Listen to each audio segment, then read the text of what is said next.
Bismillahirrahmanirrahim. Assalamu alaikum students. Let's start our new lecture which is exploitation. अब exploitation से पहले आपको याद रहे कि हम किस स्टेप तक पहुंच चुके हैं, यानी हमने टेक्नोलॉजी को आइडेंटिफाई भी कर लिया, एक्वायर भी कर लिया और सिलेक्ट भी कर लिया। अब ये लास्ट फेज ये है एक्सप्लॉयटेशन। एक्सप्लॉयटेशन का मैं आपको सिंपल मीनिंग बताता हूँ कि यानी किसी भी टेक्नोलॉजी को अप्लाई करने के बाद उसका जो एडवांटेज है या उसका प्रॉफिट है वो हासिल करना। यानी जब हम कोई टेक्नोलॉजी या कोई नई अपनी ऑर्गेनाइजेशन के अंदर प्रोडक्ट या सर्विस इंक्लूड करते हैं तो उससे हमें जो एडवांटेज मिलता है ना उसको हम एक्सप्लॉयटेशन कहते हैं। नॉर्मल डिक्शनरी में तो एक्सप्लॉयटेशन का मीनिंग कुछ और है, लेकिन टेक्नोलॉजी मैनेजमेंट की जब हम बात करते हैं तो उसमें इसका एक्सप्लॉयटेशन का मतलब ये होगा कि प्रॉफिट को जनरेट करना, ठीक है, या जो टेक्नोलॉजी हमने अप्लाई की है उससे बेनिफिट लेना, इसको हम एक्सप्लॉयटेशन कहते हैं। तो फॉर्मली इसका पहले पढ़ते हैं जी क्या है। The process of exploitation is concerned with generating profit और achieving other benefits from technology. अब वही बात है कि एक्सप्लॉयटेशन क्या होती है, टेक्नोलॉजी को अप्लाई करने के बाद प्रॉफिट लेना या उससे बेनिफिट लेना। अब यहाँ पे लिखा हुआ है अदर बेनिफिट्स, तो अब ये अदर बेनिफिट क्या है, एक तो है ना प्रॉफिट लेना कैश की सूरत में। अदर बेनिफिट ये हो सकते हैं कि पहले आपका काम कोई मैनुअली हो रहा था, अब आपने टेक्नोलॉजी अप्लाई कर लिया तो सिस्टम ऑटोमेटिक हो गया, तो ये इसका ये फ़ायदा हो सकता है। इससे एम्प्लॉयज़ को काम करने में आसानी हो सकती है, ऑर्गेनाइजेशन के काम स्पीडी हो जाएंगे, जल्दी होंगे, एरर फ्री होंगे और इसमें लोगों की कम ज़रूरत होगी वगैरह वगैरह। तो बेसिकली एक्सप्लॉयटेशन क्या है जी, प्रॉफिट जनरेट करना या फिर इससे अदर बेनिफिट लेना। Exploitation can be defined as the utilization of new technology और scientific development to improve the performance of product services और मैन्युफैक्चरिंग प्रोसेस। अब ये यूटिलाइजेशन का एक और एंगल है कि इसमें हम क्या देख रहे हैं कि हमारी जो ऑलरेडी बिल्ट प्रोडक्ट्स या सर्विसेज है ना, या जो मैन्युफैक्चरिंग प्रोसेस है, जो प्रोडक्ट्स या सर्विसेज को बना रहे हैं वो इम्प्रूव हो जाता है, उनकी परफॉर्मेंस इम्प्रूव हो जाती है। तो ये अंडरस्टूड सी बात है, इसमें कुछ बताने वाला नहीं है। यानी अगर पहले आपकी कोई एक प्रोडक्ट है जो आप कस्टमर को सेल कर रहे हैं या सर्विस है, लेट्स सपोज प्रोडक्ट को ही ले लेते हैं। जब आप नई टेक्नोलॉजी को अप्लाई करते हैं तो हो सकता है उस प्रोडक्ट की आप पैकिंग बेहतर कर दें, ठीक है, उसके इंग्रेडिएंट बेहतर कर दें नई टेक्नोलॉजी को यूज़ करते हैं, तो उससे उसकी परफॉर्मेंस बेहतर हो जाएगी। परफॉर्मेंस बेहतर होने से क्या मुराद है, वो कस्टमर को अट्रैक्ट करेगी प्रोडक्ट और वो ज़्यादा मार्केट में बिकने लग जाएगी। तो ये एडवांटेज है एक्सप्लॉयटेशन का। अच्छा, अब ये एक्सप्लॉयटेशन जो है ना, इसमें 3-4 चीज़ें होती हैं, 4 हैं बेसिकली डिस्कस करने वाली, ये हम नेक्स्ट स्लाइड में देखते हैं। सब प्रोसेस इनको कहते हैं, एक्सप्लॉयटेशन के सब प्रोसेसेस। इनमें से पहला क्या है, कमर्शलाइजेशन या जिसको मार्केटिंग भी कहते हैं। दूसरा है टेक्नोलॉजी ट्रांसफ़र, यानी नॉलेज को ट्रांसफ़र करना, और फिर तीसरा है यूटिलाइजेशन। तो अब इन तीनों को बारी बारी देखते हैं। Let's start with commercialisation. अब कमर्शलाइजेशन हम क्यों करते हैं, आपको पता है कि कोई भी ऑर्गेनाइजेशन जो नई प्रोडक्ट या सर्विस बनाती है तो सबसे पहले उसका मार्केटिंग करती है। अब मार्केटिंग का फ़ायदा क्या होता है कि जो नए कस्टमर्स हैं आपको, उनको पता चलता है कि आपने ये नई प्रोडक्ट बनाई है और आप ये मार्केट में लेकर आए हैं या लेकर आ रहे हैं, ठीक है। तो कोई भी नई प्रोडक्ट या सर्विस जो आपने अपने कस्टमर्स को इंट्रोड्यूस करवाना हो तो उसके लिए आप क्या करते हैं, कमर्शलाइजेशन करते हैं या फिर मार्केटिंग करते हैं। कई ऑर्गेनाइजेशंस ऐसी होती हैं कि जो नई चीज़ें बनाने में अच्छी होती हैं, इन्वेंशंस में अच्छी होती हैं, ठीक है, लेकिन क्या करती हैं, वो मार्केटिंग में फ़ेल हो जाती हैं। मार्केटिंग में फ़ेल होने का नुकसान ये होता है कि प्रोडक्ट आपकी जितनी भी अच्छी हो, जब कस्टमर को पता ही नहीं चलेगा ये इतनी अच्छी प्रोडक्ट है तो वो फिर आपकी प्रोडक्ट लेगा कैसे। वो तो तभी परचेज़ करेगा ना जब उसको पता चलेगा कि इतनी अच्छी प्रोडक्ट है। तो कमर्शलाइजेशन आपकी जो है वो बेस्ट होनी चाहिए। आगे वो कहता है technology exploitation can take one of 3 possible routes. अब ये 3 रूट साइन में से कोई भी एक जो है वो एक्सप्लॉयटेशन में हो सकता है।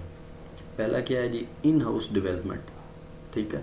इन हाउस डेवलपमेंट क्या होता है कि जो आपकी प्रोडक्शन है वो प्रोडक्शन और डिस्ट्रीब्यूशन वो कंपनी की अंदर ही होती है, यानी ऑर्गेनाइजेशन के अंदर ही। यानी ऐसा नहीं होता कि आप अपनी प्रोडक्ट बनाने के लिए या डिस्ट्रीब्यूट करने के लिए ऑर्गेनाइजेशन से बाहर किसी दूसरे का सहारा लें। सारा कुछ कहाँ पे होता है? इन हाउस होता है, यानी ऑर्गेनाइजेशन के अंदर ही होता है। फिर होता है दूसरा है इसकी possible way, joint commercialisation. Joint commercialisation में क्या होता है कि आप किसी दूसरी ऑर्गेनाइजेशन के साथ मिलकर प्रोडक्शन या डिस्ट्रीब्यूशन करते हैं। आप ऐसा हो सकता है कि आप कहीं प्रोडक्शन हम करेंगे और डिस्ट्रीब्यूशन है बाहर किसी और ऑर्गेनाइजेशन से करवा लेते हैं। जैसे कि ये ऑर्गेनाइजेशन करती हैं कि डिलीवरी के लिए वो TCS का सहारा ले लेती हैं, ठीक है। इसी तरह फूड आइटम की डिलीवरी के लिए वो फूड पांडा वाले वो ज़्यादातर तो खुद करते हैं, लेकिन बड़े शहरों में वो थर्ड पार्टीज़ का भी सहारा ले लेते हैं। तो इसको कहते हैं जॉइंट कमर्शलाइजेशन, यानी प्रोडक्शन और डिस्ट्रीब्यूशन में किसी दूसरी ऑर्गेनाइजेशन का सहारा ले लेना। फिर इसका तीसरा पॉसिबल वे क्या हो सकता है? Selling technology. अब इसमें क्या होता है? It can take place at any stage of technology development including idea, prototype, patent and license sale. अब इसका क्या मतलब है कि टेक्नोलॉजी जो है ना वो सेल की जाए, यानी टेक्नोलॉजी पूरी भी सेल की जा सकती है और उसका कुछ पोर्शन भी। लाइक ये देखें लिखा हुआ है इंक्लूडिंग आइडिया, यानी आप सिर्फ आइडिया दे दें और बाकी काम किसी और से करवा लें। प्रोटोटाइप दे दें, प्रोटोटाइप आपको पता है ना कोडिंग में पढ़ाई क्या होती है, तो या सिर्फ प्रोटोटाइप दे दें, बाकी काम कहीं से और करवा लें। पेटेंट और लाइसेंस सेल, तो मतलब कहने का ये है कि पूरी टेक्नोलॉजी आप नहीं देते, उसका कुछ मेन जो पार्ट है वो आप खुद डेवलप कर लेते हैं ऑर्गेनाइजेशन के अंदर और बाकी पार्ट कहीं और से करवा लेते हैं। तो ये 3 पॉसिबल रूट्स हैं जो जिनमें से कोई एक टेक्नोलॉजी एक्सप्लॉयटेशन के अंदर आ सकता है। ये था बेसिकली मार्केटिंग। अब इसकी मज़ीद कुछ detail. It is directly related to earning revenue from sales. अब डेफिनेटली मार्केटिंग क्यों करते हैं कि जब सेल होगी तो उससे रेवेन्यू जनरेट होगा, यानी कैश उससे हमारे पास आएगा। Derived from A set of processes. अब मार्केटिंग के कुछ प्रोसेसेस होते हैं ना, उनको फॉलो करके मार्केटिंग की जाती है। ये पूरी एक बहुत बड़ी फील्ड है marketing. Particularly marketing since successfully introducing a new product और सर्विस इनटू मार्केट। अब इसका पर्पस वही है डेफिनेटली कि नई प्रोडक्ट या सर्विस जो किसी ऑर्गेनाइजेशन ने बनाई है उसको पब्लिक अवेयरनेस के लिए पेनाफ्लेक्स लगा दें, बोर्ड लगा दें, बैनर्स लगा दें, डिजिटल मार्केटिंग कर लें, न्यूज़पेपर पे ऐड दे लें, जो ऑर्गेनाइजेशन को सूट करता है उसको फॉलो कर लें। तो ये है बैकग्राउंड जी मार्केटिंग की, क्यों करते हैं, उसका बेनिफिट क्या होता है और उसके फिर पॉसिबल 3 रूट्स क्या होते हैं। अच्छा, अब जब आप मार्केटिंग करते हैं तो आपके कस्टमर के साथ 2 तरह के रिलेशन बन जाते हैं। एक होता है डायरेक्ट रिलेशन और एक होता है इनडायरेक्ट। अब डायरेक्ट रिलेशन में क्या होता है, आप खुद डायरेक्ट कस्टमर से मिलते हैं, आपसे मुराद है ऑर्गेनाइजेशन, ठीक है। ऑर्गेनाइजेशन खुद डायरेक्ट कस्टमर से मिलती है। और जो होते हैं ना इनडायरेक्ट रिलेशन, इसमें ये होता है कि आप दरमियान में किसी पार्टी के थ्रू मिल जाते हैं। वो कस्टमर अल्टीमेटली होता आपका ही है।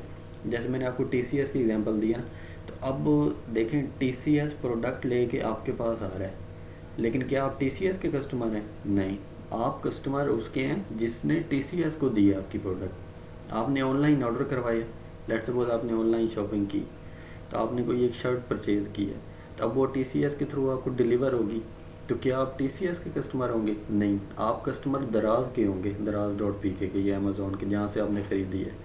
तो अब इसमें क्या हो रहा है, दराज.pk का आपके साथ इनडायरेक्ट रिलेशन बन रहा है थ्रू TCS.com, ठीक है जी। तो अब डायरेक्ट रिलेशनशिप की कुछ एग्जांपल हैं कि वो कैसे आप डेवलप कर सकते हैं कस्टमर के साथ। सबसे पहले रिक्वायरमेंट स्पेसिफिकेशन, यानी आप डायरेक्ट उससे रिक्वायरमेंट लें कस्टमर से कि वो किस तरह की प्रोडक्ट चाहता है। फिर है कॉन्ट्रैक्ट और ऑर्डर, यानी आप उसके साथ कॉन्ट्रैक्ट साइन करें।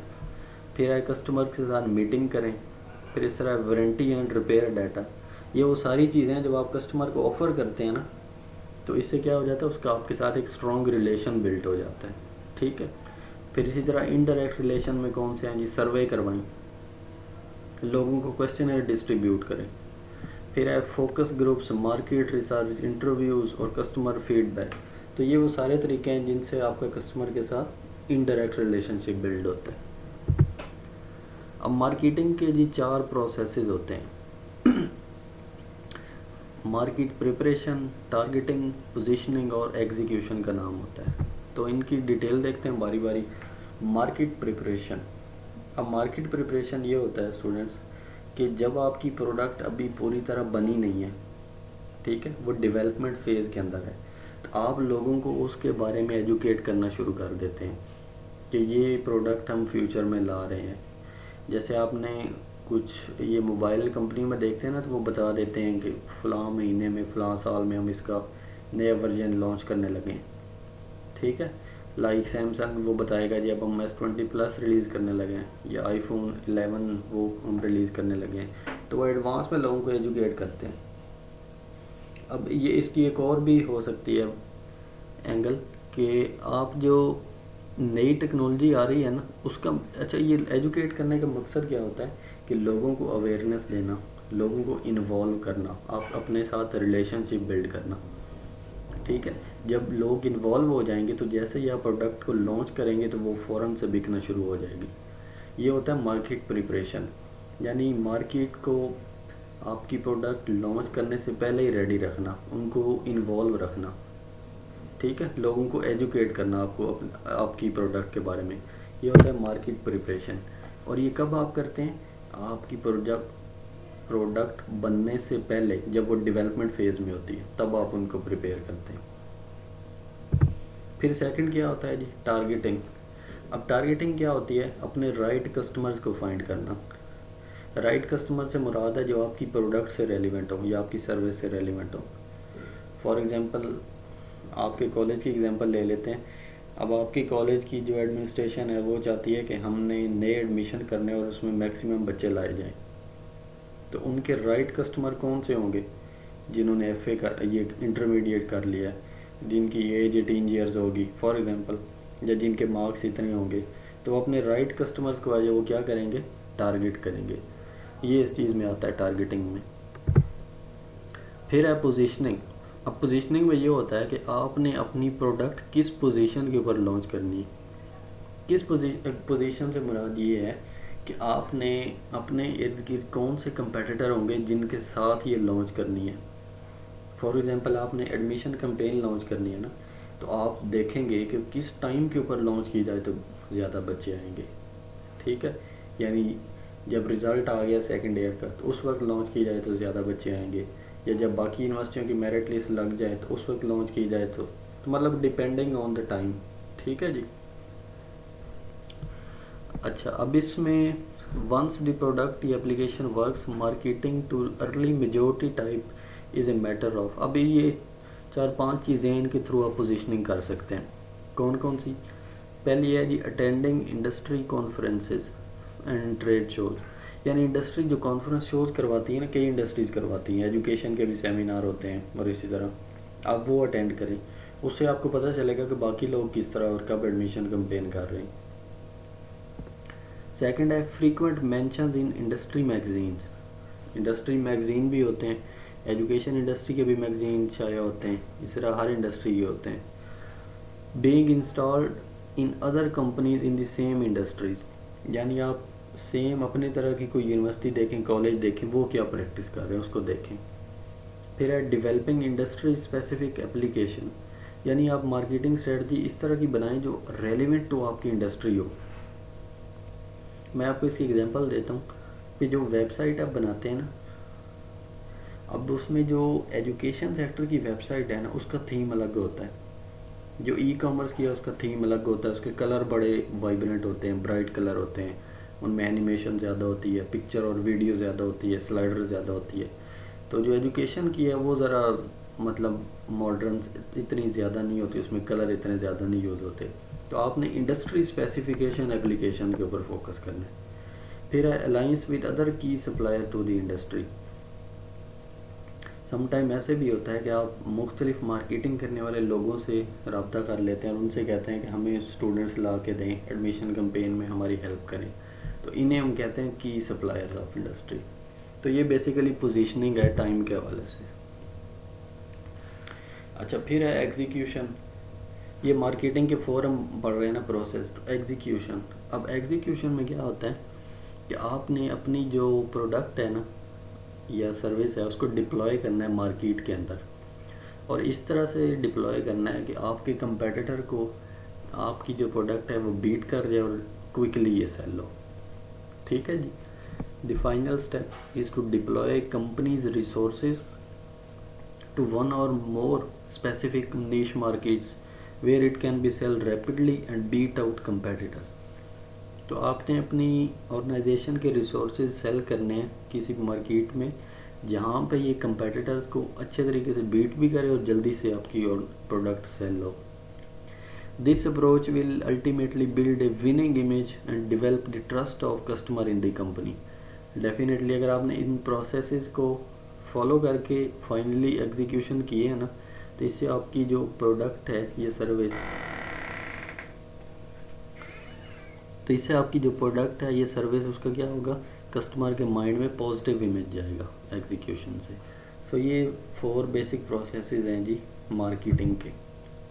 अच्छा, अब ये दूसरा स्टेप आ गया। पहला हमने क्या पढ़ा था, कमर्शलाइजेशन या मार्केटिंग। अब दूसरा है टेक्नोलॉजी ट्रांसफ़र। अब टेक्नोलॉजी ट्रांसफ़र का सिंपल मतलब होता है कि नॉलेज को एक जगह से दूसरी जगह पे ट्रांसफ़र करना। फॉर एग्जांपल, आपने अपनी ऑर्गेनाइजेशन के लिए कोई सॉफ्टवेयर बनवाया है, जिस सॉफ्टवेयर हाउस से बनवाया है उसने टेक्नोलॉजी ट्रांसफ़र की है आपकी ऑर्गेनाइजेशन में। ठीक है, तो वो जो जिसने ट्रांसफ़र की है वो कहलाएगा क्रिएटर। ठीक है, उसने टेक्नोलॉजी को क्या किया, क्रिएट किया। और आप कहलाएंगे अडॉप्टर कि आपने टेक्नोलॉजी को अडॉप्ट किया। ये होती है बेसिकली टेक्नोलॉजी ट्रांसफ़र। अब इसको एग्जैक्ट पढ़ते हैं क्या है। Technology transfer is the process by which the technology और knowledge and information developed by a creator is applied and utilized by an applier. अच्छा, जो टेक्नोलॉजी लेता है ना उसको अडॉप्टर भी कहते हैं, अप्लायर भी कहते हैं। यानी सॉफ्टवेयर हाउस ने अपना सॉफ्टवेयर आपको दिया, आपकी ऑर्गेनाइजेशन में अप्लाई किया, तो वो क्या कहलाएंगे, क्रिएटर। उन्होंने टेक्नोलॉजी को क्रिएट किया। और आप क्या कहेंगे, कहलाएंगे अप्लायर कि आपने टेक्नोलॉजी को क्या किया, अप्लाई किया। ये आगे जो खलील 2000 लिखा हुआ है ये बेसिकली इस बंदे की डेफिनेशन है जो 2000 में इन्होंने दी थी। अच्छा, अब ये क्रिएटर्स जो है ना, ये कौन कौन टेक्नोलॉजी कौन कौन क्रिएट कर सकता है। ठीक है, तो ये लिखा हुआ है, creators might be an individual, यानी कोई एक बंदा भी हो सकता है जिससे आप वेबसाइट बना लें। An R&D department, research and development department भी हो सकता है विद इन ए कंपनी। और कौन हो सकता है, कमर्शियल डेवलपर कंपनी, अब जिसमें ये वो सॉफ्टवेयर हाउस आ जाएगा वगैरह, ये हो सकता है। ए पार्टनर कंपनी, कोई 2 ऑर्गेनाइजेशन मिलकर कर सकती हैं। ठीक है, ए नॉन प्रॉफिट ऑर्गेनाइजेशन हो सकती है यानी NGO टाइप, और ए गवर्नमेंट एजेंसी, तो यानी किसी गवर्नमेंट से भी आप बनवा सकते हैं। ये है क्रिएटर के बारे में कि आप टेक्नोलॉजी किन किन सोर्सेज से ले सकते हैं। आगे लिखा हुआ है जी द अप्लायर माइट बी। अब इसी तरह अप्लायर कौन कौन हो सकता है, तो इसमें मैन्युफैक्चरिंग डिपार्टमेंट हो सकती है कंपनी की। ठीक है, कमर्शियल कंपनी हो सकती है, ये कंपेटिटर हो सकती है, गवर्नमेंट हो सकती है, कोई भी हो सकता है ना। इफ़ ईदर द क्रिएटर और applier is from a different country, अब ये भी तो हो सकता है आप सॉफ्टवेयर को बाहर के मुल्क से ख़रीदें। Technology transfer takes place at the international level, तो वो कह रहा है कि आप टेक्नोलॉजी दूसरे मुल्क से भी ट्रांसफ़र करवा सकते हैं। जैसे आपको पता है कि ऑनलाइन टेक्नोलॉजी लेने के जो प्लेटफॉर्म है ज़्यादा मशहूर, फाइवर है, अपवर्क है, फ्रीलांस है, तो उसमें बेसिकली आप टेक्नोलॉजी लेते हैं ना। लेट सपोज आपने कोई वेबसाइट ले ली अपने मुल्क के लिए, अपनी ऑर्गेनाइजेशन के लिए, तो वो डेवलपर पता नहीं किस कंट्री से होगा, आपको क्या पता। तो टेक्नोलॉजी इस तरह फिर इंटरनेशनली ट्रांसफ़र होती है। अच्छा जी, ये कुछ फैक्टर हैं सक्सेसफुल टेक्नोलॉजी के, सक्सेसफुल टेक्नोलॉजी ट्रांसफ़र के। पहला फैक्टर क्या है, high level of technical understanding where transfer is done, यानी जहाँ भी आपने टेक्नोलॉजी ट्रांसफ़र करनी है ना, वो टेक्नोलॉजी लेने वालों को भी नॉलेज होना चाहिए उसका। ये ना वो टेक्नोलॉजी ले लें और उन्हें यूज़ करनी ना आए।